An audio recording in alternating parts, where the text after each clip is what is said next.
жаздың күні өзім көп дайындайтын салат түрі. Подписка бөліміне тіркеліп, қоңыраушаны басуды ұмытпаңыз. Табамызға ақ майымызды құйып, майымыз қыздау деген кезде пиязымызды салып, қуырып алатын боламыз. Етін жауып қойып, 5 минуттан кейін ашып, осылай қызарады. Қызарған кезімізде балда бұрышын салатын боламыз. Және араластырып, бетін жауып қоямыз 5 минутқа. 5 минуттан кейін ашып, баклажанымызды осылай 4 бұрыштап турап алдым. Салатын боламыз. Бетін жауып қоямыз. 5 минутқа. 5 минуттан кейін ашып, помидорымызды салатын боламыз.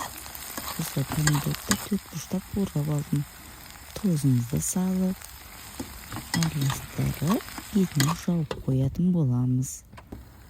5 минутқа. Қарабұрышымызды саламыз.